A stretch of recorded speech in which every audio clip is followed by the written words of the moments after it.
नमस्कार देवी, आपका परिचय? वैसे प्रकृति पुरुष के परिचय की क्या आवश्यकता?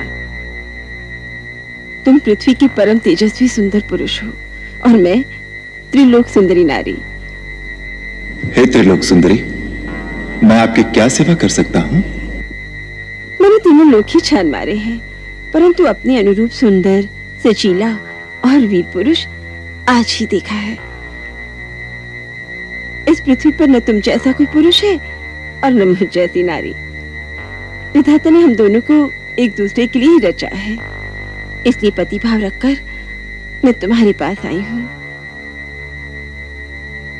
मैं इच्छा अनुसार रूप धारण करने वाली राक्षस कुल की राजकुमारी शूर्पणखा हूँ। मेरा नाम कामवल्ली भी है। राजकुमारी शूर्पणखा? हाँ, लंकेश्वर त्रिलोक विजय रावण का नाम तो तुमने सुना ही होगा। महर्षि पुलस्त्य के पौत्र, महात्मा विश्रवा के पुत्र, महाराज महाबली, विश्व विजयी तेजस्वी रावण मेरे भाई हैं। महाबली कुंभकर्ण और विभीषण भी मेरे भाई हैं। इस विशाल जनस्थान पर जिनका पूर्ण अधिकार है, वो पराक्रमी योद्धा खर और दूषण भी मेरे भाई हैं। देवताओं का कोषाध्यक्ष कुबेर भी मेरा भाई है। प्रसन्नता हुई परिचय पाकर, परंतु तुम्हारा परिचय नहीं मिला। तपस्वी के वेश में जटा धारण किए और धनुष बाण से सुशोभित तुम साधु भी दिखते हो और योद्धा भी। वास्तव में तुम हो कौन? देवी, देवताओं के समान पराक्रम वाले और परम धर्मात्मा महाराज दशरथ का नाम तो सुना होगा। मैं उन्हीं अयोध्या नरेश दशरथ का पुत्र हूँ, राम। राम? राम से किस काम की आशा लेकर असुर सुंदरी के कोमल चरण इस कुटिया तक आए हैं? प्रथम दर्शन से ही मेरा मन तुम में आसक्त हो गया है। तुम्हारी रूप यौवन से आकर्षित होकर खिंची चली आई हूँ। पति की भावना रखकर प्रेम अर्पण करने आई हूँ। मुझे अपनी भार्या के रूप में स्वीकार करो। इस पृथ्वी पर तुम जैसा पुरुष नहीं और मुझ जैसी नारी नहीं। हमारा संजोग अजोड़ होगा।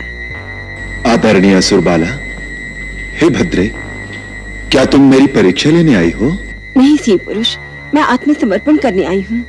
तुम्हारी सुंदर सजीली रूप में मुझे अपने सपनों का कंत मिल गया है। मुझसे गंधर्व विवाह रचाओ।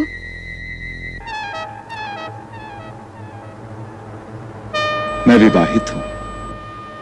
ये मेरी परिणीता धर्मपत्नी सीता है।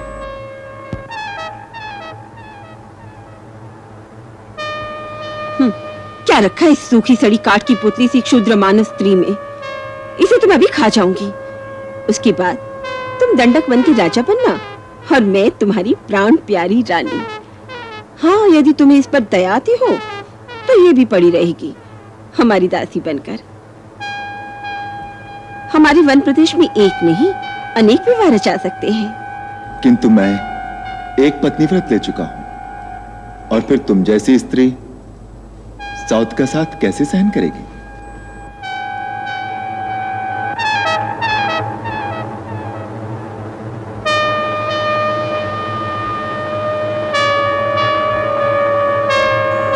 भाभी जी, मैं वन से आपकी रसोई के लिए सूखी सूखी लकड़ियां ले आया।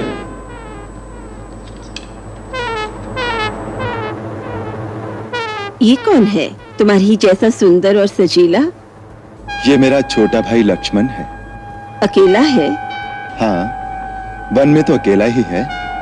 तो ठीक है, मैं इसके सन्मुख विवाह का प्रस्ताव रखूंगी। तुम स्वच्छंद विचरण करने वाली नारी ठहरी, तुम्हें मनमानी करने से कौन रोक सकता है? प्रयत्न करके देखो।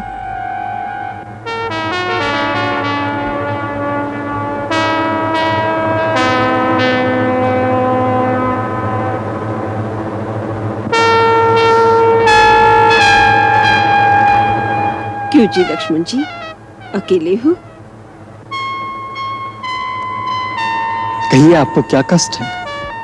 कष्ट नहीं, मैं तुम्हारे लिए सुख और आनंद का प्रस्ताव लेकर आई हूँ। अभी तो आप भैया से कुछ याचना कर रही थी। उस भाग्य ने मेरी बात का मोल ही नहीं जाना।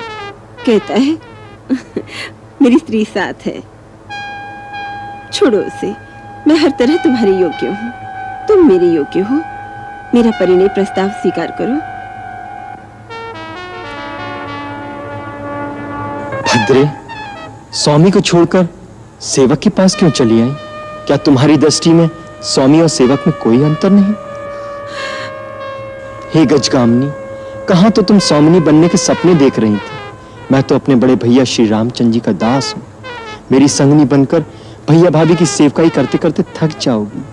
रानी बनते बनते दासी क्यों बनना चाहती हो?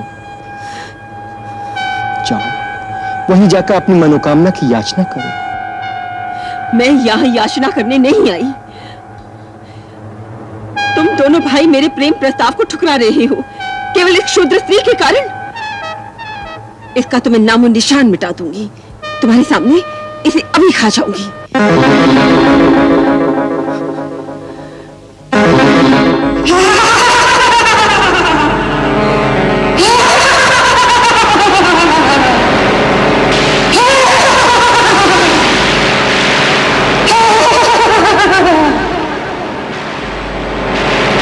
लक्ष्मण, इस कमल ककड़ी को चबाकर खा जाऊंगी।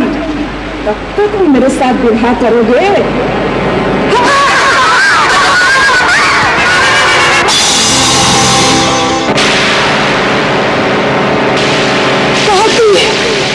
कहती नाग, यदि दंडकारिणी में तुम दोनों की चिता न जला दी तो मेरा नाम सुपनखा नहीं।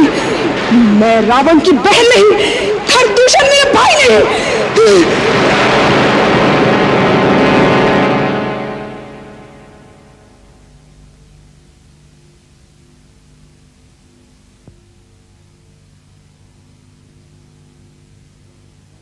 बेचारी अबला। भला कहो भैया, फिर भी अच्छा नहीं हुआ।